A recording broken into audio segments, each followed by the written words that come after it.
Why does every football player suddenly do this? This lip thing is literally becoming a meme now. I've seen it so many times while watching football, and I kept thinking, why is nobody talking about this? Well, the internet finally noticed. It literally looks like a balloon when the air is slowly coming out, or like a kid pretending to ride an imaginary bike. I'm not gonna lie, I used to do that too, and somehow the camera always catches the biggest athletes at the worst possible moment. The cameraman deserves an award for these slow motion replays. So what is this weird lip thing? It's commonly called lip vibration, lip shaking, or lip wobbling. It's completely normal, you do it too. The only difference is that you don't have a 4K slow motion camera zooming into your face. It usually happens after missing a goal, making a mistake, feeling frustrated, disappointed, exhausted, or under pressure. As you slowly breathe out, your lips relax.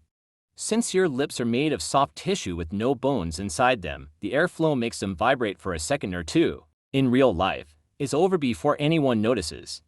But then the slow motion replay stretches those to seconds into what feels like an entire movie scene.